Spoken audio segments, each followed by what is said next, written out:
فأما الإنسان إذا ما ابتلاه ربه فأكرمه ونعمه فيقول ربي أكرمن।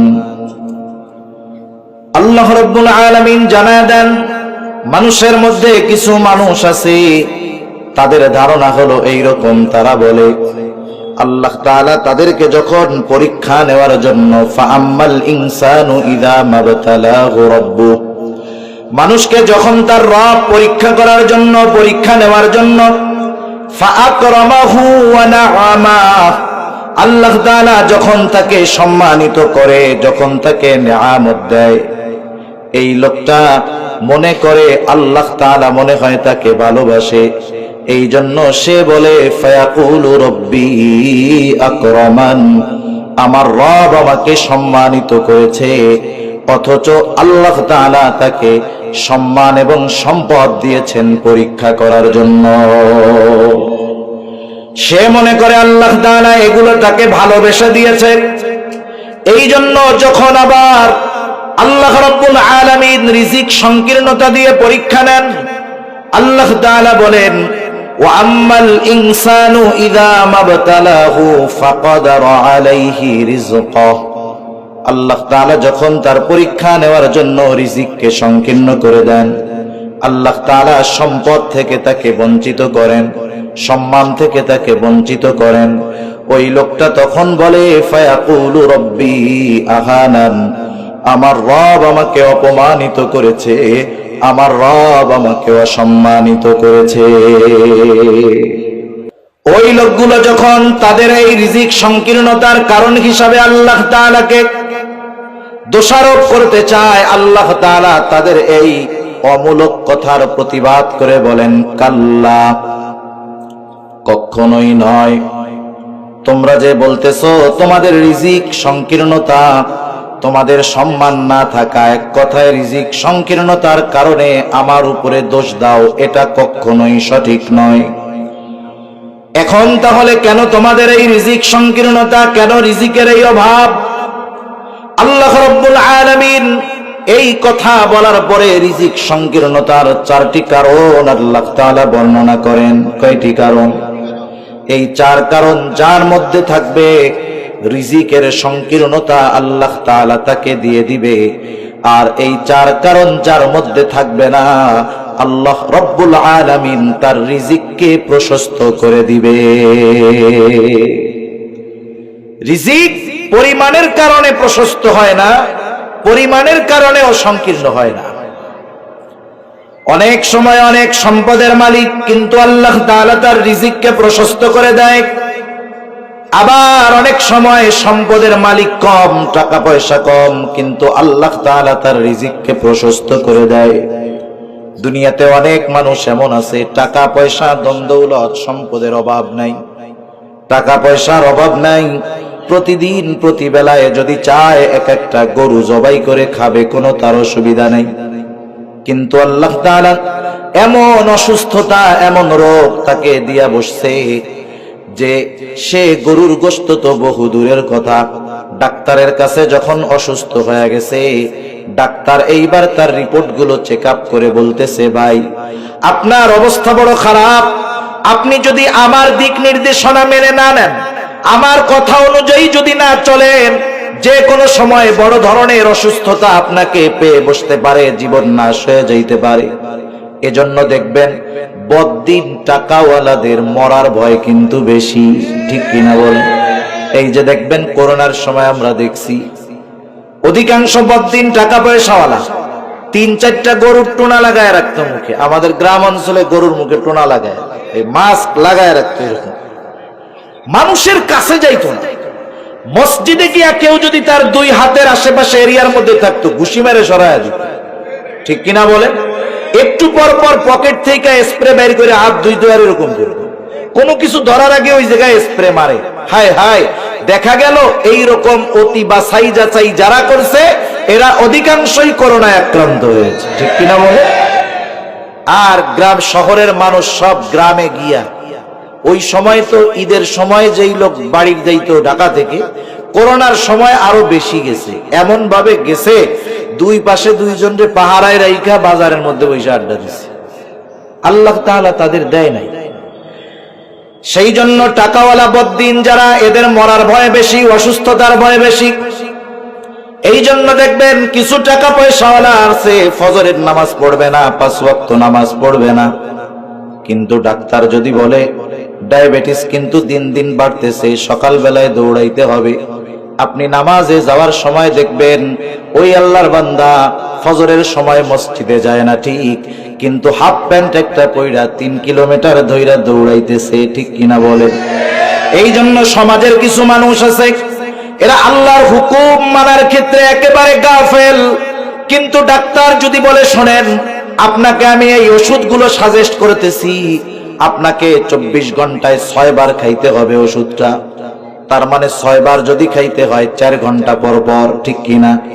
দেখবেন নোটিশ আকারে সামনে টাঙায় রাখছে, মোবাইলের মধ্যে অ্যালার্ম দিয়ে রাখছে, 12টায় খাবে, আবার ঠিক 4টার সময় অ্যালার্ম বাজলে উইটা আবার ওষুধ খেয়ে ঘুমায় পড়বে, কিন্তু ওই আল্লাহর বান্দা আজানের আওয়াজ কানে গেলে কিন্তু তার ঘুমটা ভাঙে না। এই ধরনের যারা, আল্লাহ তাআলা তাদেরকে দুনিয়ায় সাইজ করার ব্যবস্থা করে রাখছে। এখন ডাক্তার বলতেছে আপনার যে রোগ, এত অবস্থা খারাপ, কি রোগ রে আমার? বলে আপনার প্রেসার হাই, তারপরে বলে ডায়াবেটিসও হাই, তারপর হার্টের অবস্থাও ভালো না, আর কি বলে কিডনির অবস্থাও কিন্তু খারাপ। তার মানে এমন 4 রোগের কথা কইছে, এই 4 রোগ যার একসাথে, এ তো আর জিন্দা লাশ। এখন কি করা যায়? ডাক্তার বলে আমি যা বলি আপনাকে আমার কথা অনুযায়ী চলতে হবে, আল্লাহর কথা মানুক আর না মানুক, ডাক্তারের কথা ঠিক মতো মানবে তো নাকি? এবার ডাক্তার বলতেছে আপনার যেহেতু হাই প্রেসার, আপনি তো লবণ টবণ কিছু খাইতে পারবেন না, প্রেসার উঠবে। যেহেতু ডায়াবেটিস, আপনি সুগার আছে, মিষ্টি জাতীয় কিছু খাইতে পারবেন না। কিডনির যেহেতু সমস্যা, আপনি এমন খাবার খাইতে পারবেন না যাতে কিডনির সমস্যা হয়, একেবারে নরম খাবার খাইতে হবে। আবার হার্টের যেহেতু প্রবলেম, গোস্ত টোস্ত তৈলাক্ত খাবারও খাওয়া যাবে না। খামু কি তাইলে? ডাক্তার বলতেছে আপনি খাবেন আলা চাউলের জাউ, আলা চাউল চিনেন তো? আলা চাউলের জাউ খাবেন, কিন্তু লবণ দিতে পারবেন না। এখন আমাকে বলেন তো, আমাদের গ্রাম অঞ্চলে দেখছি ভাতের মাড় হইলে মাড়ের মধ্যে কিছু ভাত দিয়া গরুরে যদি একটু লবণ দিয়া মাখায় দেয়, কি আরামে খায়। আপনি ওই লবণ ছাড়া যাও, আতফ চাউলের যাও ছাগলের সামনে যদি দেন, ও একবার জিব্বা দিয়ে সাইঠা বলবে ডন্ট অ্যালাউ, এটা আর খাওয়া যাবে না। ওর সম্পদের অভাব আছে, কিন্তু আল্লাহ তাআলা ওকে এমন গেড়া কলে খাওয়াইছে, ফালাইছে যে তোর সব আছে কিন্তু তোর সব ক্লোজ, তোকে এমন খাবার আমি আল্লাহ খাওয়াবো যেটা ছাগলেও খায় না। আবার দেখবেন কিছু কিছু জায়গায়, কিছু কিছু এলাকায় আছে মসজিদ, ইমাম সাহেবের বেতন কম, কিন্তু রুলস হলো ইমাম সাহেব প্রতিদিন এক এক মুসল্লির বাড়িতে খাবে। যদিও আমাদের সমাজে ইমামরা অবহেলিত, কিন্তু কিছু কিছু জায়গায় এখনো আছে ইমামদের অনেক সম্মান। দেখা যাবে হুজুরের বাড়ি, হুজুরের খাবার 30 বাড়িতে 30 দিন, মাসে খাওয়াবে 1 দিন, যেই খাওয়ায় আগের দিন স্বামীকে বলে, সন্তানকে বলে হুজুর 1 দিন মাত্র খাবে, যেহেতু হুজুর খাবে ওই ওসিলায়ও আমরা একটু ভালো খাবো, আজকে ইলিশ মাছ আনবা, গরুর গোশত আনবা, খাসির গোশত আনবা, পালের মোরগটা বড় বড় হইছে, ওইটাকেও একটু জবাই দিব। বলে ওই স্বামীকে বলে শোনো একটু গরুর দুধও আইনো। বলেন তো এই রকম হুজুর প্রত্যেক দিন যদি প্রতি বাড়িতে খায়, দেখা যাবে হুজুরের বেতন 10,000, কিন্তু 1 মাসে যেই পরিমাণ আল্লাহ তাআলা তাকে খাওয়ায়, ওই পরিমাণ খাওয়া যদি টাকা দিয়ে কিনে খাইতে যাইতো তার 40,000 টাকা লাগতো। এটা একটা উদাহরণ দিলাম শুধু, যে উপার্জন বেশি হইলেই যে আল্লাহ তাআলা ভালো খাওয়ায় তা না, উপার্জন কম হলেই যে আল্লাহ তাআলা খারাপ খাওয়ায় তা না, সম্পদ বেশি হলেই যে আল্লাহ তাআলা রিজিককে প্রশস্ত করে দেয় বিষয়টা এমন নয়, সম্পদ কম হলেই যে রিজিক সংকীর্ণ হয়ে যায় বিষয়টা এমন নয়। মানুষের রিজিক প্রশস্ত এবং সংকীর্ণ হয় কিছু কর্মের কারণে। আল্লাহ রব্বুল আলামিন এই কর্মগুলোর মধ্য থেকে সূরাতুল ফাজরের মধ্যে 4টি কর্মের কথা আল্লাহ তাআলা বলেন, যেই মানুষেরা বলে যে আমার রিজিক প্রশস্ত হওয়ার মতো অবস্থা ছিল, কিন্তু আল্লাহ তাআলা আমার রিজিক সংকীর্ণ করে দিয়েছেন, আল্লাহ তাআলা তাদের এই কথার জবাবে বলেন, কাল্লা, কখনোই নয়, তোমাদের এই অমূলক অভিযোগ কখনোই সত্য নয়। তাহলে তোমাদের রিজিক সংকীর্ণতার কারণ কি? এক নাম্বার কারণ, আল্লাহ তাআলা বলেন, বাল্লা তুকরিমুনাল ইয়াতীম। রিজিক সংকীর্ণতার এক নাম্বার কারণ আল্লাহ তাআলা বলেন, তোমরা ইয়াতীমকে সম্মান করো না, তোমরা ইয়াতীমকে সম্মান করো না। ইয়াতীমকে সম্মান করার দ্বারা উদ্দেশ্য কি? ইয়াতীম যদি ছোট হয় তাকে সম্মান করব কেমনে? তার মানে মুফাসসিরিনে কেরাম বলেন, তোমরা ইয়াতীমদের হক যথাযথভাবে আদায় করো না। ইয়াতীমদের হক কি? ইয়াতীম প্রধানত দুই প্রকারের হতে পারে, একটা হলো ধনী ইয়াতীম, আর একটা হলো গরিব ইয়াতীম। সমাজের ধনী ইয়াতীম হোক আর গরিব ইয়াতীম হোক, সকল ধরনের ইয়াতীমের সাথে আমাদের সদাচরণ করার দরকার। কারণ যে ইয়াতীমের সম্পদ আছে, তার মানে যার বাবা সম্পদ রেখে মারা গেছে, সে ধনী ইয়াতীম। এরপরেও এর সাথে ভালো আচরণ কেন করতে হবে? কারণ এই ছোট বাচ্চাটার সাথে যদি কেউ খারাপ আচরণ করে, যদিও তার বাবা তার জন্য অঢেল সম্পদ রেখে গেছে, কিন্তু ওই বাচ্চার মনের ভিতরে আঘাত আসবে, কষ্ট আসবে। আহারে, আজকে যদি আমার বাবা বেঁচে থাকতো, তাহলে মানুষেরা আমার সাথে খারাপ আচরণ করতো না, আমাকে বকা দিত না, আমার সাথে গরম আচরণ করতো না। এই যে ইয়াতীমের অন্তরে ব্যথা আসবে যে আমার আব্বা যদি থাকতো, আমাকে যদি কেউ কষ্ট দিত, তাদের প্রতিবাদ করত। সেজন্য ইয়াতীম যদি ধনী হয়, ইয়াতীমের সাথে সদাচরণ। ইয়াতীম যদি গরিব হয়, তার সাথেও সদাচরণ। অনেক সময় ইয়াতীম যদি ধনী হয়, সম্পদের কারণে আমরা তার সাথে ভালো আচরণ করি, কিন্তু ইয়াতীম যদি গরিব হয়, অসহায় হয়, তার সাথে খারাপ আচরণ করা হয়। মনে রাখতে হবে, ইয়াতীম যদি গরিব অসহায় হয়, ওই ইয়াতীমের সাথে ভালো আচরণ করতে হবে, ভালো ব্যবহার করতে হবে। রাসূল আকরাম সাল্লাল্লাহু আলাইহি ওয়াসাল্লামের কাছে একজন লোক আসছে, সাহাবী আসছে। আসার পরে বলতেছে, ইয়া রাসূলুল্লাহ, আমার হৃদয়টা বড় শক্ত হয়ে গেছে, ইয়া রাসূলুল্লাহ, আমাকে এমন আমল শিখায় দেন যাতে করে আমার হৃদয়টা নরম হয়ে যায়। চিন্তা করে দেখেন, ওই সময়ের একজন মানুষ বলতেছে, আমার হৃদয় কঠোর হয়ে গেছে। কিন্তু এই জামানায় আমাদের অন্তরের অবস্থাটা কি? নবীজি যখন ওই লোকটা বলল, আপনি আমাকে কিছু আমল শিখায় দেন, যে আমল করলে আমার কঠোর হৃদয়টা নরম হয়ে যাবে, নবীজি বললেন, আমসিহ রাসাল ইয়াতীম ওয়া আতঈমিল মিসকিন। তুমি ইয়াতীমের মাথায় বেশি বেশি হাত বুলায় দাও আর মিসকিনদের খানা খাওয়াও, আল্লাহ তাআলা তোমার কঠোর হৃদয়টাকে নরম বানায়া দিবে। তাহলে ইয়াতীমের মাথায় হাত বুলায় দিলে কঠোর হৃদয় নরম বানায়া দেন কে? সেজন্য ইয়াতীম যদি গরিব হয়, আমরা অনেক সময় ইয়াতীম, বাবা নাই, মা নাই, অভিভাবক নাই। আমাদের তো অভিভাবক থাকার পরেও, মা বাবা বেঁচে থাকার পরেও সন্তান লাইনচ্যুত হয়ে যায় কি যায় না? মাদকাসক্ত হয়ে যায় কি যায় না? খারাপ, সন্ত্রাস, চাঁদাবাজি, ছিনতাইকারী হয় কি হয় না? দেখেন, মা বাবা অভিভাবক থাকার পরেও যদি সন্তান খারাপ হতে পারে, আর যেই সন্তানটার মা নাই, বাবা নাই, অভিভাবক নাই, অভিভাবকহীন হওয়ার কারণে সে একটু দুষ্টু হতেই পারে। এজন্য অনেক সময় আমরা তাদেরকে কষ্ট দেই, খুঁচামেরা কথা বলি। খবরদার, এটা আমরা কখনো করব না। তাহলে ইয়াতীমকে সম্মান করার উদ্দেশ্য হলো ইয়াতীমের হক আদায় করা।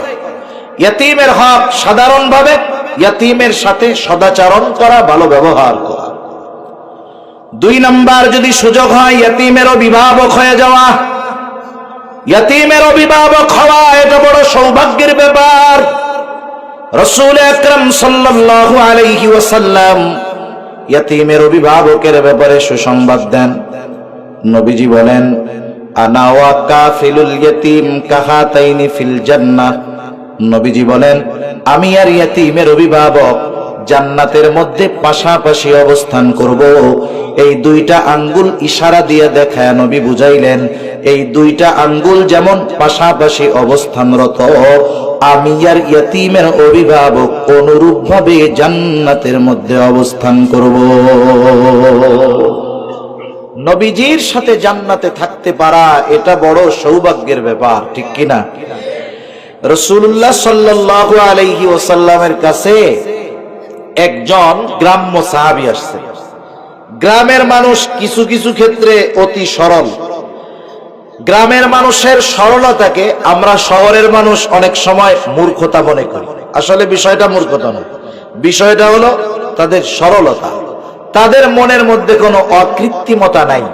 আমরা শহরের মানুষ কিছু বলার ক্ষেত্রে করার ক্ষেত্রে একটু ভাবভঙ্গি নিয়ে ডিজাইন করে বলি আর কি, কিন্তু শহরের মানুষ এটা করে ঠিক, কিন্তু গ্রামের কিছু মানুষ আছে একেবারে সহজ সরল, আইসা সহজেই কথা বলে দেয়।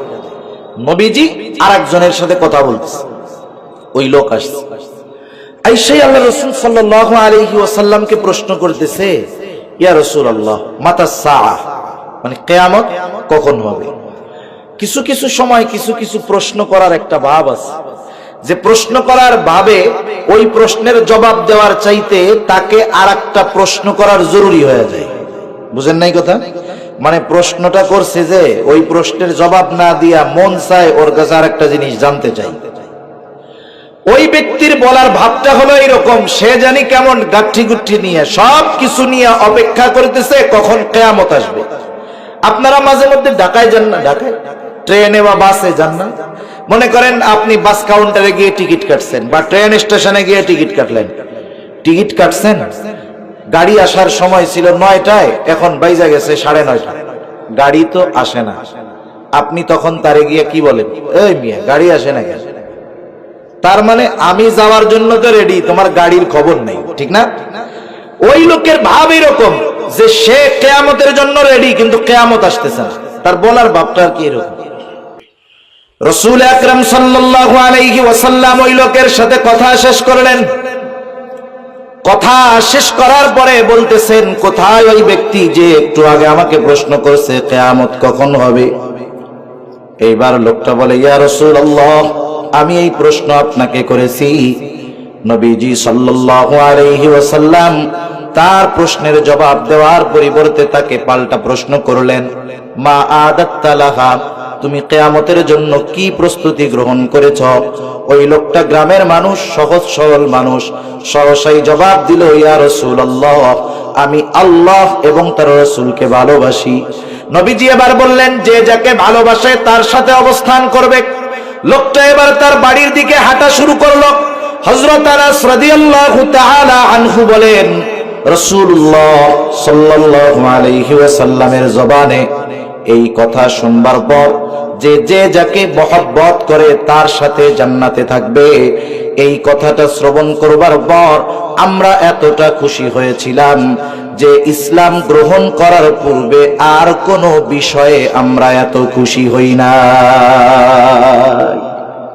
যে নবীর সাথে আমরা জান্নাতে থাকতে পারবো। এই খবর শুনে সাহাবায়ে কেরাম এতটা খুশি হইছে যে ইসলাম গ্রহণের পরে আর কোনো কথায় এত খুশি হয় নাই। সুবহানাল্লাহ বলবেন না? এখন বলেন, সেই নবীর সাথে সাহাবারা থাকার খবর শুনে এত খুশি, কিন্তু আমরাও তো নবীর সাথে থাকার অনেক সুযোগ পাইতেছি না? কিসের মাধ্যমে? ইয়াতীমের অভিভাবক হওয়ার মাধ্যমে। সেজন্য আমরা ইয়াতীমের অভিভাবক হয়ে যাব। রাসূলুল্লাহ সাল্লাল্লাহু আলাইহি ওয়াসাল্লাম বলেন, ওই ঘর কতই না উত্তম ঘর, যেই ঘরের মধ্যে একজন ইয়াতীম আছে আর ওই ইয়াতীমের সাথে সদাচরণ করা হয়, ভালো ব্যবহার করা হয়। ওই ঘর কতই না নিকৃষ্ট ঘর, যেই ঘরের মধ্যে একজন ইয়াতীম আছে আর তার সাথে অসদাচরণ করা হয়, ভালো ব্যবহার করা হয় না। নবীজি বলেন, ওই ঘর কতই না নিকৃষ্ট ঘর। সেজন্য ইয়াতীমের সাথে আমরা সদাচরণ করব, ভালো ব্যবহার করব। ইয়াতীমের সাথে যদি কেউ ভালো ব্যবহার করে, যেই ঘরে ইয়াতীম আছে ওই ঘরে যদি ইয়াতীমের সাথে ভালো ব্যবহার করা হয়, ওই ঘরের মধ্যে আল্লাহ তাআলা বরকত দিয়ে ভরপুর করে দেয়। সুবহান। আফসোসের ব্যাপার হলো অনেক সময় অনেক ইয়তীম তার নিজের আপনজনের কাছেও অবহেলার শিকার হয়। হয় কি হয় না? কত চাচা আছে এরকম, মনে করেন বড় ভাইয়ের ছোট ছেলে, ছোট্ট একটা ছেলে ইয়তীম, বড় ভাই মারা গেছে, ছোট ভাইয়ের জন্য এটা দুঃখের বিষয় না? বড় ভাই মারা যাওয়ায় ছোট ভাই যতটা দুঃখিত, মনে মনে তার চাইতে বেশি আনন্দিত। কেন? চিন্তা করতেছে ভাইয়ের তো পোলা একেবারে নাবালক, বাবার তো জমি আছে একটা একেবারে মেইন রোডের পাশে, এই জমি যদি দুই ভাইয়ে ভাগ করি তাহলে তো দুই ভাগ হয়ে যাবে। এখন ছোট ভাই তো, বড় ভাই তো মারা গেছে, ছোট বাচ্চা ভাতিজা কি বুঝবে? ওরে বুগুজুগু দিয়া ওই দামি জমিটা চাচা একা একা খেয়ে ফেলে, নিজের নামে নিয়ে ফেলে, দখল দিয়া বিল্ডিং উঠায়। এরকম আল্লাহর ওলি চাচা দুই চারটা তো সমাজে নাই, আছে না? হায় হায়, ইয়তীমের সম্পদ এটা হলো আগুন। ইয়তীমের অভিভাবকত্ব গ্রহণ করা যেমন ফজিলতের কাজ, কেউ যদি ইয়তীমের অভিভাবক সেজে ইয়তীমের হক এরকম মেরে খায়, এটা বড় গর্হিত কাজ। সাধারণভাবে অন্য কারো সম্পদ অন্যায়ভাবে দখল দেওয়া, অন্যায়ভাবে খাওয়া, নিজের আয়ত্তে নিয়ে নেওয়া, এটা বড় এক খারাপ কাজ।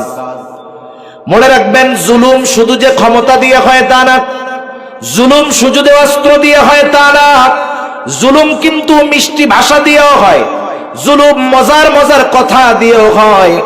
এজন্য সমাজের মধ্যে মানুষ জুলুম করে দুইটা পদ্ধতিতে, একটা হলো শক্তি প্রয়োগ করে, আর একটা হলো মিষ্টি কথা ছলচাতুরি করে। যে কোনো ভাবেই হোক অন্যায়ভাবে কারো সম্পদ দখল দেওয়া এটা বড় খারাপ কাজ। আল্লাহ তাআলা বলেন, ওয়ালা তাকুলু আমওয়ালাকুম বাইনাকুম বিল বাতিল, তোমরা অন্যায়ভাবে কারো সম্পদ ভক্ষণ করো না, এটা তো গর্হিত কাজ। কিন্তু ইয়তীমের সম্পদটাকে স্পেশালি ভাবে আল্লাহ তাআলা আগুন হিসাবে অভিহিত করেছেন। আল্লাহ রাব্বুল আলামিন বলেন, ইন্নাল্লাযীনা ইয়াকুলুনা আমওয়ালাল ইয়াতামা যুলমা ইন্নামা ইয়াকুলুনা ফি বুতুনিহিম নারা।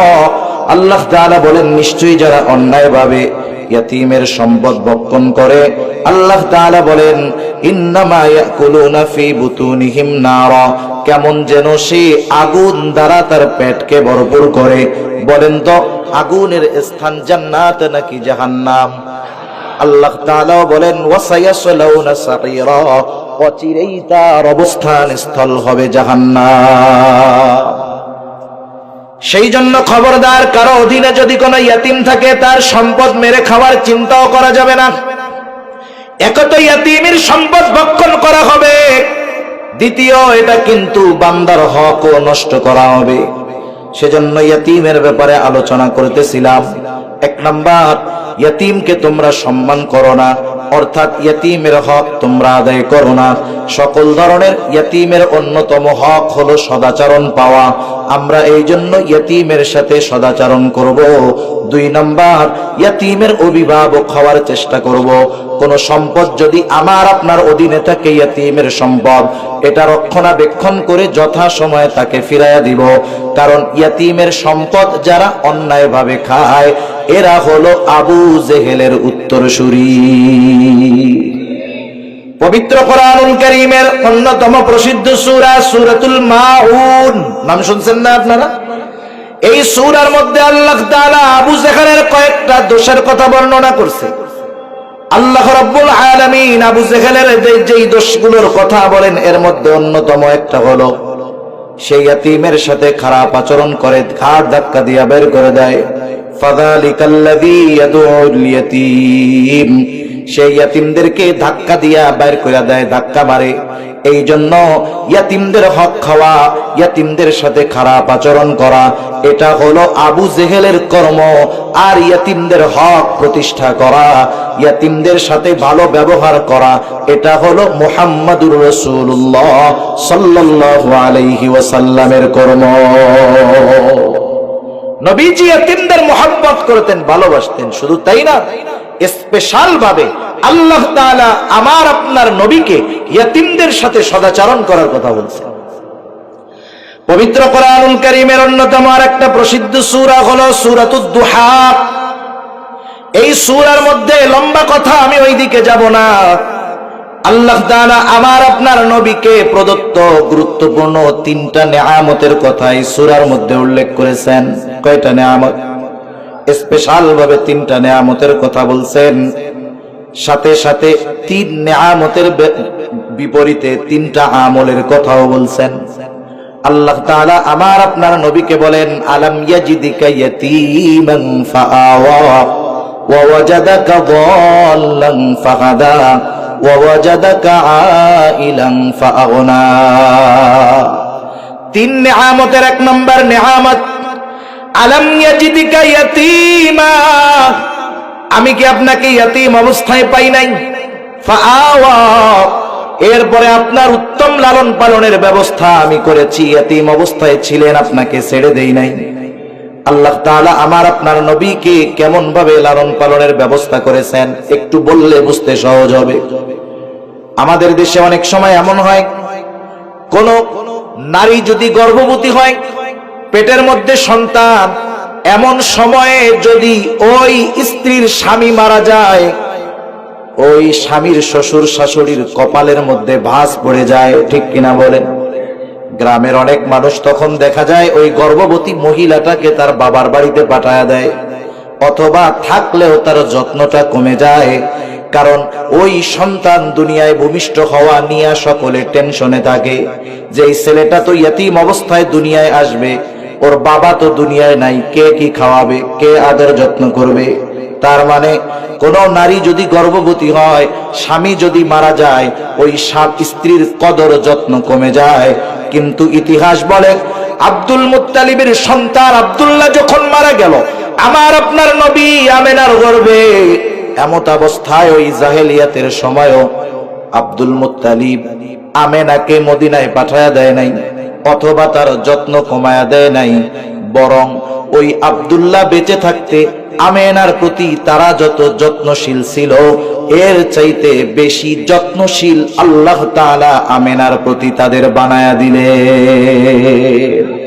এই যে আব্দুল মুত্তালিব বা তার পরিবারের অন্তরে নবীজি মায়ের গর্ভে ওই মায়ের প্রতি ভালোবাসা আব্দুল মুত্তালিব আর তার পরিবারের অন্তরের মধ্যে ঢুকায়া দিছেন কে? আল্লাহ। থাকলো কিছুদিন, কিন্তু সন্তান ভূমিষ্ঠ হয়েছে, ছেলে। গ্রামের দাদা দাদি এরা যদি দেখে যে পোলা হয়েছে, খুশির ঠেলায় অস্থির, মনে করে যে টাকার মেশিন এসে গেছে। তো আর যদি মাইয়া হয়, যত সুন্দর হোক, যত চেহারা ভালো হোক, দেখবেন যে কপাল বসে, কি হয়েছে? মাইয়া হয়েছে। আর পোলা যদি ডায়মন্ডের মতো কালাও হয়, কড়াইয়ের কালির মতো, ছেলে একখান হয়েছে তাগড়া, ঠিক না?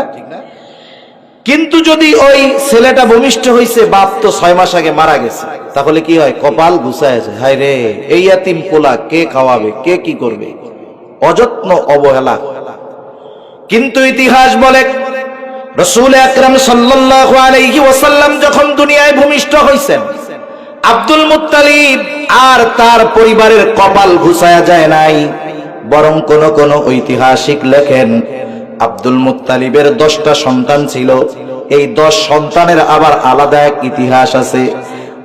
ঐতিহাসিকেরা লেখে আব্দুল মুত্তালিব তার এই 10 সন্তান দুনিয়ায় আসায় যত খুশি হয়েছে, আমার আপনার নবী ইয়াতীম অবস্থায় দুনিয়ায় আসছেন ঠিক, আব্দুল মুত্তালিব তার 10 সন্তান হলে যত খুশি হয়েছে, তার চাইতে নবীর জন্মে আরো বেশি খুশি হয়েছে।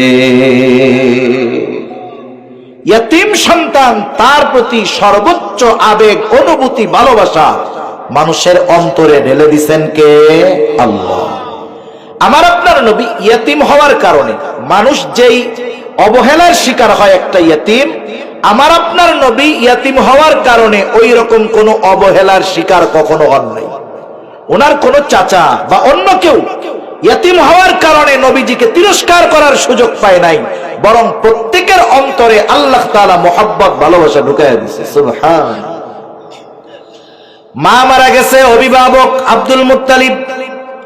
আব্দুল মুত্তালিব মারা যাওয়ার আগে ওসিয়ত করে গেছে আবু তালেবের কাছে যে, আবু তালেব, আমার মৃত্যুর পর থেকে নিয়া তুমি মুহাম্মাদের অভিভাবক, আবু তালেব একেবারে আমরণ, মৃত্যু পর্যন্ত নবীর অভিভাবক ছিলেন। কেমন অভিভাবক ছিলেন? অনেক ঘটনা বলা যাবে, একটা বললে বুঝতে সহজ হবে। একদিন রাসূল আকরাম সাল্লাল্লাহু আলাইহি ওয়াসাল্লাম যখন দ্বীনের দাওয়াত প্রকাশ্য দেওয়া শুরু করেছেন, আবু জেহেল, উতবা, সাইবা মিলা একদিন আবু তালেবের কাছে আসছে। আবু তালেবের কাছে এসে বলে, আবু তালেব, আপনার ভাতিজাকে কি আপনি থামাবেন না? তার কারণে আমাদের ঘরে ঘরে দ্বন্দ্ব শুরু হয়ে গেছে। বাবার সাথে ছেলের সম্পর্ক নাই, ছেলের সাথে মায়ের সম্পর্ক নাই, স্বামীর সাথে স্ত্রীর সম্পর্ক নাই। আপনি আপনার ভাতিজাকে কিন্তু থামান। আবু তালেব সেই দিন আবু জেহেল, উতবা, সাইবাকে যা বোঝানোর বোঝায় পাঠায়া দিল। চলে গেল সেই দিনের মতো, কিন্তু নবীজিকে আবু তালেব কিছুই বলেন নাই। এইবার কয়েকদিন পরে যখন দেখে অবস্থার কোনো পরিবর্তন নাই, আবু জেহেল একা আসে নাই, আশেপাশের সব আরব গোত্রের সর্দারদের নিয়ে আবু তালেবের কাছে আইসা আবু জেহেল হাজির। বলতেছে, আবু তালেব, গত কয়েকদিন আগে আপনার কাছে একটা কথা বলে গেলাম, আপনি কোনো ব্যবস্থা নেন নাই। শুনে নেন, আজকে আমি কিন্তু একা আসি নাই, কুরাইশ বংশ একা নয়, আশেপাশের যত আরব বংশ গোত্র আছে সব গোত্রের গোত্রপতিরা আছে। আপনি যদি আপনার ভাতিজাকে তার কর্মকাণ্ড থেকে না থামান, আমরা কিন্তু তার বিরুদ্ধে ব্যবস্থা নিতে বাধ্য হব। এইবার আবু তালেব একটু চিন্তিত হয়ে গেলেন। রাসূল আকরাম সাল্লাল্লাহু আলাইহি ওয়াসাল্লাম গভীর রাতে বাড়িতে ফিরলেন। আবু তালেবের চোখে ঘুম নাই, চলাফেরা করতেছে, হাঁটাহাঁটি করতেছে। যখন দেখলেন নবীজি বাড়িতে ফিরছেন, আবু তালেব ডাক দিচ্ছে, ও মুহাম্মদ, এদিকে আসো। এইবার যখন চাচার ডাকে আবু তালেবের কাছে আমার আপনার নবী চলে আসলেন, এবার আবু তালেব নবীজিকে বলতেছে, ও মুহাম্মদ, তুমি যে কাজ করতেছো এই কাজটা থেকে কি একটু বিরত থাকা যায় না? তুমি একটু বিরত থাকো, একটু থামো, আমি তো তোমার ব্যাপারে বড় ভয় পাইতেছি। আরবের সব গোত্রের গোত্রপতিরা আজকে আমার কাছে আসছে, আমি তো তোমার জীবনের ব্যাপারে শঙ্কিত আছি ও মুহাম্মদ। আবু তালেবের এই কথার দ্বারা নবীজি বুঝতে পারলেন চাচা প্রচন্ড রকমের ভীত, চিন্তিত, নিজের জন্য নয়, ভাতিজার জন্য। কারণ এটাও বাস্তব, আবু তালেব তার সন্তান হযরত আলী সহ, হযরত জাফর সহ এদেরকে যত ভালোবাসতেন, তার চাইতে আবু তালেব আমার আপনার নবীজিকে বেশি ভালোবাসতেন। নবীজি এবার বলতেছে, চাচা, বুঝতে পারছি যে আপনি চিন্তিত, তবে শুনে নেন, এই দায়িত্ব আমাকে দিয়েছেন আল্লাহ। কে দিয়েছে? এই দায়িত্ব পালন করতে গিয়ে শুধু আরবের মানুষ নয়, গোটা দুনিয়ার মানুষও যদি আমার বিপক্ষে চলে যায়, আমি এক কদম পেছনের দিকে আসবো না। সুবহান। আবু তালেব কাফের। আবু তালেব কি? আবু তালেব তখন কি বলতেছে? বলতেছে, মুহাম্মদ, আমি বুঝতে পেরেছি তোমার এই দায়িত্ব কত বড় দায়িত্ব। তুমি তোমার দায়িত্ব পালন করো, আমি তোমার সামনে আছি, আমি বেঁচে থাকতে তোমার গায়ে একটা কাঁটার আঁচড়ও লাগতে দিব না। এই যে আমার আপনার নবী ইয়াতিম ছিলেন ঠিক, কিন্তু প্রত্যেকের অন্তরে এই ইয়াতিমের জন্য মোহাব্বত ঢেলে দিছেন কে? এটা আপনার প্রতি আমার এক বড় নেয়ামত। আল্লাহ তাআলা বলতেছেন যে আপনাকে তো আমি ইয়াতিম অবস্থায় পাইয়া ছাইড়া দিই নাই, উত্তম লালন পালনের ব্যবস্থা করেছি। সুতরাং এটা এক নেয়ামত। এই নেয়ামতের বিপরীতে একটা ইবাদত আছে। কি করবেন? ফাআম্মাল ইয়াতীমা ফালা তাকহার। যেহেতু আমি আপনাকে ইয়াতীম অবস্থায় পেয়ে উত্তম লালন পালনের ব্যবস্থা করেছি, সুতরাং আপনি ইয়াতীমদের সাথে কখনো ধমকের সুরে কথা বলবেন না, ইয়াতীমদেরকে ধমক দিয়ে কথা বলবেন না। এই জন্য ইয়াতীমের সাথে সদাচরণ করা, ভালো ব্যবহার করা, এটা হলো নবীজির কাজ। আর ইয়াতীমের সাথে খারাপ আচরণ করা, এটা হলো আবু জেহেলের কাজ। তাহলে আমরা ইয়াতীমের সাথে ভালো আচরণ করবো তো ইনশাআল্লাহ। শোনেন, মাদ্রাসার মধ্যে অনেক সময় ছোট ছোট ইয়াতীম বাচ্চা থাকে, থাকে না? ওর মা বাপ তো নাই, ও একটু ডান পিঠে দুর্দান্ত হইতে পারে। এলাকার সব মানুষ তো সমান না। কিছু মানুষ আছে, দেখবেন কিছু লোক আছে জামার মধ্যে খালি সুতা দেখে, কই একটা উঠেনি, এক টান দিবে দেখবে যে এবার পুরো জামাই শেষ। আছে না এরকম? সুতা উঠে গেছে। কিছু লোক আছে দ্বীনি প্রতিষ্ঠানের দোষ ধরার জন্য একটা আলাদা ফিকিরি করে ওনারা। কারে দিয়া করা যায়? নাইলে হুজুরে দিয়ে নয়, ছাত্রকে দিয়ে। ছোট বাচ্চা ছাত্র, এখন ওই মুরব্বী বা যে কেউ দোষ ধরার চান্সে থাকে। এখন ছোট বাচ্চা দুর্দান্ত ছেলে দৌড় দিয়ে চলে গেছে ওইদিকে, এখন হঠাৎ করে সালাম দেয় নাই। এই সালাম না দেওয়াটা ওনার চোখে খুব লাগছে, এরকম আছে না নাই? এসে হুজুরের বিচার দেয় যে এই যে কি পোলাবান, কি পড়ান, কি খাওয়াইয়া, কি পড়াই আপনাদের, কি দেইটাই, কিন্তু ওই পোলাবান সালাম দেয় না, কত বড় দুষ্টু বেয়াদব, এই সেই যা বলার বল। এখন ওই ছাত্ররে হুজুর ডাইকা আনছে, এই নাকি সেই ছাত্র বলে হ্যাঁ। যাই হোক, অভিযোগ গেছে, মনে করেন একটা মায়ের দিল, একটা পিটানি দিল। কেন? মায়েরটা খাইছে সালাম না দেওয়ার কারণে, ঠিক কিনা? সালাম না দেওয়ার কারণে মায়ের খাইছে। এখন অবস্থা কি? সালাম না দেওয়ার কারণে ও মায়ের খাইছে, ঠিক। পরে যদি দেখা হয় যেহেতু মায়ের খাইছে, একটা ভয় আছে, সালাম দিবে কি দিবে না? জোরে বলেন, দিবে কি দিবে না? সালাম দিবে ঠিক, কিন্তু সালাম দিয়ে মনে মনে বলবে বুড়া মরে না কে, মরলে দেখলে দাওয়াত খাইতে পারতাম। আমার এই সালাম না দেওয়ার কারণে হুজুরের কাছে বিচার দিয়ে বাড়ি খাওয়াইছে। এখন দেখেন, এই পদ্ধতি অবলম্বন না কইরা যদি একটু ব্যতিক্রম পদ্ধতি অবলম্বন করা হইতো, যে সে সালাম দেয় নাই, ঠিক আছে, হাদিসে তো আসছে নবীজি শিশুদের আগে সালাম দিতেন, ঠিক না? আপনি যদি তার আগে সালাম দিতেন, আমি যদি তার আগে সালাম দিতাম, মাদ্রাসার ছাত্ররা যতই ডান পিটে হোক, চঞ্চল হোক, কিন্তু তার মধ্যে একটা দ্বীনি বুঝ আছে। বড় মানুষ যদি সালাম দিয়া দেয়, সে প্রথমে একটু লজ্জিত হবে, আহারে সালামটা তো আমার দেওয়ার দরকার ছিল, চাচা দিয়া দিল। একদিন, 2 দিন, 3 দিন আপনি যখন তাকে সালাম দিলেন, মনে করেন সে মাঠের মধ্যে বল খেলতেছে, ক্রিকেট খেলতেছে, আপনি রাস্তা দিয়া হাইটা যাইতেছেন, ও আপনাকে দেখে বল রাইখা, ব্যাট রাইখা দৌড় দিয়া আপনার সামনে আইসা বলবে আসসালামু আলাইকুম চাচা, আপনি ভালো আছেন? বলেন তো, বিচার দিয়াও সালাম পাইলেন, সালাম দিয়াও সালাম পাইলেন, 2 সালামের মধ্যে তফাৎ আছে না নাই? এজন্য মাদ্রাসায় অনেক ইয়াতিম বা ছোট বাচ্চারা থাকে, এরা যদি একটু দুর্দান্ত হয়, এদের কারণে কোন সময় মাদ্রাসা কর্তৃপক্ষ বা এদের প্রতি কঠোরতা অবলম্বন করা ঠিক না। তাহলে যাই হোক, আলোচনা লম্বা হয়ে যাইতেছে। রিজিক সংকীর্ণতার 1 নাম্বার কারণ যে ইয়াতিমদের সম্মান না করা। ইয়াতিমদের সম্মান না করা দ্বারা উদ্দেশ্য কি? তাদের সাথে সদাচরণ না করা, তাদের হক নষ্ট করা, এক কথায় তাদের হক আদায় না করা। আমরা সর্ব অবস্থায় ইয়াতিমদের হক আদায় করব ইনশাআল্লাহ। ইয়াতিমের অভিভাবক হব, যদি পরিপূর্ণভাবে না হতে পারি একটা অংশ দিয়ে হলেও হব। মাদ্রাসায় অনেক ইয়াতিম আছে, আপনি হুজুরের কাছে গিয়া বলবেন হুজুর, আমি একটা ইয়াতিমের সারা বছরের পোশাকের দায়িত্ব নিতে চাই, আমি সারা বছরের তেল সাবানের দায়িত্ব নিতে চাই, আমি সারা বছরের স্যান্ডেলের দায়িত্ব নিতে চাই। একটা অংশের হলেও দায়িত্ব নেন, আশা করা যায় এই কারণে কিয়ামতের ময়দানে যদি জান্নাত নসিব হয়, নবীজির সাথে অবস্থান করা যাবে ইনশাআল্লাহ। রিজিক সংকীর্ণতার 2য় কারণ ওয়ালা তাহাদ্দুনা আলা তুআমিল মিসকিন। আল্লাহ তাআলা বলেন, তোমরা মিসকিনদেরকে খানা দানে উৎসাহ দাও না। তার মানে আল্লাহ তাআলা এই জায়গায় 2য় বিষয়টাকে উল্লেখ করেছেন। অর্থ হলো, মূলত কথাটা হলো এই রকম, তোমরা মিসকিনদের নিজেরাও খানা দাও না, অপরকেও খানা প্রদানে উৎসাহ দাও না। এজন্য মিসকিনদেরকে আমরা খানা খাওয়াবো, অসহায় মানুষ যারা, এদের খানা খাওয়াবো। আমরা তো খানা খাওয়াই তাদের, যাদের খাওয়াইলে দুনিয়ার লাভ আছে, অধিকাংশ ক্ষেত্রে এটাই হয়, ঠিক কিনা বলেন?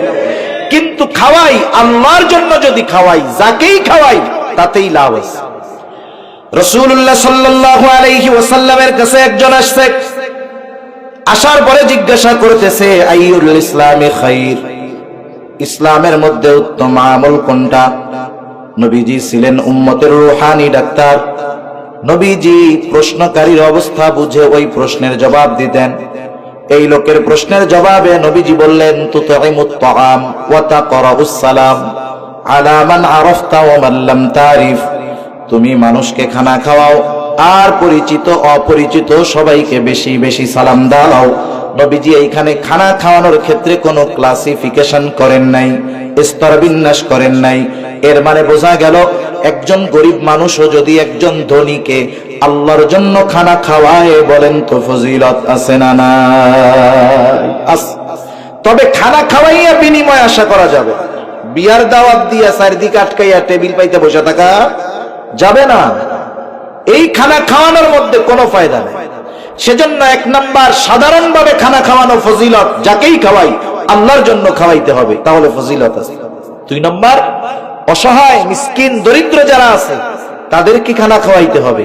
3 নাম্বার যদি প্রতিবেশী হয় এক্ষেত্রে খানা খাওয়ানো আরো জরুরি বিষয়।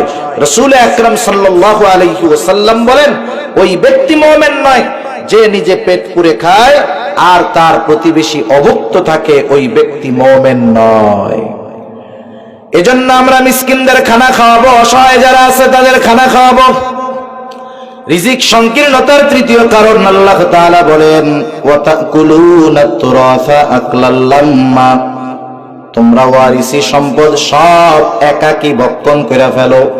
দুনিয়ায় অনেক আল্লাহর বান্দা এমন পাওয়া যাবে, এখন হজ কইরা হাজী সাহেব, বড় বুজুর্গ মানুষ, বড় ভালো মানুষ, কিন্তু দেখা যাবে সে তার বোন ভাইদেরকে সম্পদ বঞ্চিত করে বাবার সব সম্পদ একা খাইয়া পাহাড় পরিমাণ সম্পদের মালিক হয়ে গেছে। আছে না এরকম? অভাব নাই। বোনদের সম্পদ বঞ্চিত করে, ফুফুদের সম্পদ বঞ্চিত করে। সমাজে এরকম অনেক মানুষ আছে, মনে রাখতে হবে। আল্লাহ রাসূল সাল্লাল্লাহু আলাইহি ওয়াসাল্লাম বলেন, কিয়ামতের দিন সবচাইতে নিঃস্ব হবে ওই ব্যক্তি যার দুনিয়াতে আমলের অভাব ছিল না, নফল ইবাদতের অভাব ছিল না, রোজার অভাব ছিল না, যাকাতের অভাব ছিল না, দান সাদকার অভাব ছিল না, কিন্তু একটা দোষ তার ছিল, সে বান্দার হক নষ্ট করত। নবীজি বলেন, কিয়ামতের দিন এই লোকটা সবচাইতে নিঃস্ব হবে। এজন্য খবরদার, আমরা কখনো অন্যায়ভাবে কারো সম্পদ ভক্ষণ করব না, বরং দায়িত্ব হলো যিনি বড়, বাবা মারা যাওয়ার পরে যথাযথভাবে ওই বাবার সম্পদের মধ্যে যার যার হক আছে নিজ দায়িত্বে মানুষের হকগুলো পৌঁছায়া দিবে। ঠিক কিনা বলেন? দুনিয়াতে একটু কম খাইলে বাঁচা যাবে, কিন্তু দুনিয়াতে অল্প একটু অন্যটা খাইতে গিয়া আখেরাতে সব হারাইতে হবে। তাহলে রিজিক সংকীর্ণতার 3য় কারণ যে তোমরা ওয়ারিসি সম্পদ সব একা খায়া ফেলো। রিজিক সংকীর্ণতার 4র্থ কারণ, ওয়া তুহিব্বুনাল মালা হুব্বান জাম্মা, অতিরিক্ত মালের মহব্বত, দুনিয়ার মহব্বত, এটা মানুষের রিজিক সংকীর্ণতার কারণ। দুনিয়ায় অনেক মানুষ আছে, দেখবেন মাল উপার্জন করতে গিয়ে, সম্পদ উপার্জন করতে গিয়ে, টাকা পয়সা উপার্জন করতে গিয়ে নিজের হায়াতটাকে শেষ করে ফেলে, কিন্তু ওই সম্পদ তার আখেরাতে কাজে লাগবে এমন কোন জায়গায় সে ব্যয় করে না। অনেক মানুষ আছে 70-75 বছর বয়স, এখনো 14-15 ঘন্টা ব্যবসায়িক কাজে ব্যস্ত থাকে, অফিসে ব্যস্ত থাকে। আছে না নাই? এবার আর বাঁচবে কয়দিন? ও খাইলো কি, পড়লো কি, আর আখেরাতের জন্য করলো কি? তার মানে মালের মহব্বতে, মাল উপার্জন করতে গিয়ে সে আর মাল ভক্ষণ করতে পারে না। কারুনের ব্যাপারে এরকম আছে যে কারুন তো অঢেল সম্পদের মালিক ছিল, কত সম্পদের মালিক। তার গোডাউনের চাবি বহন করার জন্য একদল সুঠাম দেখি শক্তিশালী যুবকের দরকার হইত গোডাউনের চাবি বহন করার জন্য। তাইলে সেই গোডাউনের মধ্যে কত মাল ছিল, সম্পদ ছিল, স্বর্ণ ছিল। এই কারুন জীবনের শেষ সময় যখন সম্পদের লোভ অতিরিক্ত পায়া বসছে, চিন্তা করতেছে যে আমার খাওয়া দাওয়া একটু কমাই দেওয়ার দরকার। কমাইতে কমাইতে 3 বেলায় 3 রুটিতে আসছে। 3 বেলায় কয় রুটি? 3 রুটি। এখন চিন্তা করে 3 রুটি খাইয়া অত পেট ভরে। এইবার একটা কমাইছে, এবার হলো 3 বেলায় কয় রুটি? 2 রুটি। এরপরে চিন্তা করে 2টায় তো পেট ভরে, এখন আর একটা কমাইয়া আসছে, 3 বেলায় কয় রুটি? 1 রুটি। এইবার কয়দিন করছে কি, ওই 1 রুটি শুকাইয়া পানির মধ্যে চুবায়, ওই রুটির একটু ইটি যায় ওর মধ্যে, এবার ওই পানি খায়, তাও তো চলে। কয়দিন পরে নাকি রুটিরে সূর্যের আলোতে এরকম ধরে, গ্লাসের উপরে ছায়া পড়ে, এবার ওই পানি খায়। সম্পদের মালিক ঠিক, কিন্তু কৃপণ হইতে হইতে অবস্থা কোথায় গেছে? কিসের কারণে? অতিরিক্ত মালের মহব্বতের কারণে। মনে রাখতে হবে, মালদার দুনিয়াতে 2 ধরনের আছে। কয় ধরনের? একটা হলো দুনিয়াদার মালদার, আর একটা হলো দিনদার মালদার। দুনিয়াদার মালদার যে, সে শুধু মাল উপার্জনের পেছনেই সময় ব্যয় করে, ওই মাল সে নিজেও খাইতে পারে না। আর দিনদার মালদার যে, সে দিনকে প্রাধান্য দিয়ে মাল উপার্জন করে। সব কিছুর আগে দিন। নামাজের সময় হইছে, আগে নামাজ। রোজার সময়, আগে রোজা। এক কথায় আগে ইবাদত, তারপরে তার দুনিয়া উপার্জন। এই ধরনের মানুষ নিজেও খায়, আল্লাহর বান্দাদেরও খাওয়ায়, আখিরাতের জন্য জমায়। ঠিক কিনা বলেন? সেজন্য দুনিয়াতে যারা দিনদার মালদার দেখবেন এরা কখনো অভাবে পড়ে না। দ্বীনের পথে ব্যয় করার কারণে এরা কখনো অভাবে পড়ে না, বরং আল্লাহ তাআলা তাদের সম্পদে আরো বরকত ঢেলে দেয়। ঠিক কিনা? এজন্য আমরা যে বলি আমার আমার আমার আমার আমার, আসলে এই দুনিয়ার সম্পদটা মূলত আমার নয়। একটা মানুষ দুনিয়ায় থাকা অবস্থায় মরার আগেই তার সম্পদের উপরে তার পূর্ণ নিয়ন্ত্রণ থাকে না। ওলামায়ে কেরাম আছে, জিজ্ঞাসা করেন মারা যাওয়ার আগে যদি কেউ এই ওসিয়ত করে যে আমি মারা যাওয়ার পরে আমার সব সম্পদ মাদ্রাসায় দিয়া দিও, ওলামায়ে কেরামকে জিজ্ঞাসা করেন যে কেউ যদি এই রকম ওসিয়ত মরার আগে সুস্থ অবস্থায় করে, অবশ্যই অবশ্যই তার এই ওসিয়ত পালন করতে তার ওয়ারিসরা বাধ্য নয়। সে দুনিয়ায় থাকা অবস্থায় তার সম্পদের 3/1 পর্যন্ত কর্তৃত্ব খাটাতে পারে। সে যদি ওসিয়ত করে, ওই ওসিয়ত যদি তার সমুদায় সম্পদের সর্বোচ্চ 3/1 হয়, তাহলে তার ওয়ারিসরা সেই সম্পদ, তার ওয়ারিসরা তার ওই ওসিয়ত পূরণ করতে বাধ্য। কিন্তু দেখেন বাকি 2 ভাগ সম্পদের উপরে দুনিয়ায় থাকতেই তার কর্তৃত্ব থাকে না। তার মানে আমরা সম্পদ উপার্জন করি ঠিক, কিন্তু এই সম্পদের উপরে আমার পাওয়ার থাকবে সর্বোচ্চ 3/1, আর এই সম্পদের বড় একটা অংশ আমি আমার ওয়ারিসদের জন্যই সংগ্রহ করতেছি। ঠিক কিনা? এখন আমার কোনটা?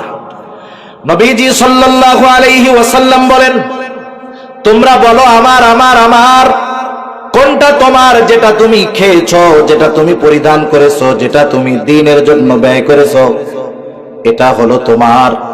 আর আমরা চিন্তা করি আমি সম্পদ উপার্জন কইরা মরি, এরপরে আমার পোলাপান কিছু দান করলে করলো। কিন্তু আল্লাহ রাব্বুল আলামিনের কথা হলো ভিন্ন। আল্লাহ রাব্বুল আলামিন জানায় দেন যে তোমরা মরণ আসার আগে, মৃত্যু আসার আগে, দুনিয়া থেকে যাওয়ার আগে তোমরা তোমাদের সম্পদগুলো আল্লাহর রাস্তায় ব্যয় করো। শুধু উপার্জন করো না, এই উপার্জিত সম্পদ থেকে তোমার আখিরাতের ব্যাংকে কিছু তুমি সঞ্চয় করো। দুনিয়ায় আমরা বার্ধক্যকালে ভালো থাকার জন্য উপার্জিত সম্পদের একটা অংশ আমরা সেভ করি। কোন চিন্তায়? যে এখন তো দেহে শক্তি আছে, যুবক আছি, যখন বার্ধক্যে পৌঁছাবো এই যৌবনকালের সংরক্ষণ করা সম্পদগুলো দিয়ে বার্ধক্যে উপকৃত হব। ঠিক কিনা বলেন? কিন্তু ওই বার্ধক্য পর্যন্ত আমার হায়াত পৌঁছাবে কিনা এর কোনো নিশ্চয়তা আছে? এর কোনো নিশ্চয়তা নাই। কিন্তু আমাকে পরকালে যেতে হবে, মরতে হবে, আল্লাহর সামনে দাঁড়াতে হবে, এ ব্যাপার যে সুনিশ্চিত, কোনো সন্দেহ আছে? তাহলে শুধু যে অনিশ্চিত ভবিষ্যতের জন্য আমরা জমাবো তা নয়, সুনিশ্চিত ভবিষ্যতের জন্য আমাদের কিছু জমানোর দরকার আছে না নাই? সেই জন্য আল্লাহ রাব্বুল আলামিন জানায় দেন, وأنفقوا مما رزقناكم من قبل أن يأتي أحدكم الموت فيقول ربي لولا أخرتني إلى أجل قريب فأصدق وأكن من الصالحين. আল্লাহ রাব্বুল আলামিন বলেন, وأنفقوا مما رزقناكم من قبل أن يأتي أحدكم الموت. আল্লাহ তাআলা বলেন তোমাদেরকে যেই রিজিক দেওয়া হয়েছে মৃত্যু আসার পূর্বে তোমরা তার থেকে ব্যয় করো। আর যদি মৃত্যু আসার পূর্বে তোমরা ব্যয় না করো, ভালো কাজগুলো না করো, দান সাদাকা গুলো যখন না করবা, এক সময় তো মৃত্যু চলে আসবে। মানুষ মারা যাওয়ার পরে আফসোস করে, আফসোস, কিন্তু তার ওই আফসোসের কথাটা যে গোসল করায় সেও শোনে না, যে জানাজা পড়ায় সেও শোনে না। কিন্তু মানুষ যে মৃত্যুর পরে দুনিয়ার কর্ম নিয়ে আফসোস করে, সেই খবর আমাদের যিনি জানায় দিলেন তিনি কে? আল্লাহ তাআলা বলেন, ওই মানুষগুলো যারা দুনিয়ায় ভালো কাজ করে নাই, নেক আমল করে নাই, উপার্জিত সম্পদ থেকে দ্বীনের কাজে ব্যয় করে নাই, ওরা তখন বলে ফায়াকুলা রাব্বি লাউলা আখরতানি ইলা আজালিন করিব ফাআসাদদাক ওয়া আকুম মিনাস সালিহিন। ওরা তখন আল্লাহ তাআলার কাছে বলতে থাকে, রব ফায়াকুলা রব্বি লাউলা আখরতানি ইলা আজালিন করিব, ও আমার রব, আপনি যদি আমাদেরকে সামান্য সময়ের জন্য একটু অবকাশ দিতেন, পুনরায় যদি দুনিয়ায় ফিরে যাওয়ার একটু সুযোগ দিতেন, ফাআসসাদদাক ওয়া আকুম মিনাস সালিহিন, আমরা আমাদের ওই উপার্জিত সম্পদ আপনার দেওয়া রিজিক থেকে দ্বীনের কাজে ব্যয় করতাম, দান সাদকা করতাম, সৎ কর্মশীলদের সাথে অন্তর্ভুক্ত হয়ে যাইতাম। বলেন তো, একটা মানুষ দুনিয়ায় নেক কাজ করার সুযোগ ছিল, ভালো কাজে ব্যয় করার সুযোগ ছিল, করে নাই। মৃত্যুর পরে যদি সে আফসোস করে, যতই আফসোস করুক না কেন, একটা মুহূর্তের জন্য তাকে দুনিয়ায় ফেরত আসার সুযোগ দেওয়া হবে নাকি? কোশ্চিন কালেও হবে না। এজন্য আমাদেরও দরকার যে হায়াত থাকতে থাকতে নিজের উপার্জিত সম্পদ থেকে একটা অংশ আখিরাতের ব্যাংকে জমা করা, যেন কঠিন মুসিবত ওই কিয়ামতের দিন, আল্লাহ তাআলার ওই কঠিন দিন, যেন এই নেক কাজগুলোর কারণে আল্লাহ তাআলার করুণা দয়া আমাদের উপরে হয়। ঠিক কিনা বলেন? মনে রাখবেন, এই সম্পদ জানমাল আমাদের কাছে আমানত রেখেছেন কে? আমানতের জিনিস ব্যবহার করা যায় নাকি? যায় না। কিন্তু আল্লাহ তাআলা দয়া করে ব্যবহার করার সুযোগ দিয়েছেন নির্দিষ্ট নীতিমালার আলোকে। এই জানমাল মাল আছে, আপনি খান, স্ত্রীরে খাওয়ান, সন্তানদের খাওয়ান, কোনো অসুবিধা নাই। কিন্তু এই মাল দিয়ে সিগারেট খাওয়া যাবে, বিড়ি খাওয়া যাবে, অন্যান্য গাঁজা টাজা খাওয়া যাবে, সিনেমা দেখা যাবে, অন্যের বিরুদ্ধে মিথ্যা মামলা দেওয়া যাবে। কোন পাপের কাজে যদি সম্পদ ব্যয় করে, অবশ্যই আমানতের খেয়ানত হবে, আর গোনা যেটা করবে সেটা আছেই। এজন্য আল্লাহর দেওয়া সম্পদ আল্লাহ তাআলার দ্বীনের জন্য, ইসলামের জন্য, যার যেমন অ্যাবিলিটি আছে, যার কাছে আল্লাহ যেমন সম্পদ রাখছে তার থেকে সব দিয়ে দিতে বলে নাই। যার যেমন অ্যাবিলিটি আছে ওই রকম সম্পদ ব্যয় করার জন্য আল্লাহ তাআলার নির্দেশ। কেউ যদি ব্যয় না করে, তাহলে বুঝতে হবে সে আল্লাহ তাআলার এই আমানতের সদ্ব্যবহার করতেছে না। এজন্য সম্মানিত সুধী, আমার আলোচনা শেষ। এখন আহলুল্লাহ, আল্লাহর এক বুজুর্গ আল্লামা জাফর আহমদ সাহেব হাফিজাহুল্লাহ হযরত বয়ানে আসবে। হযরত আসার আগে এই যে মাদ্রাসাগুলো দেখেন, এটা হলো ঈমান হেফাজতের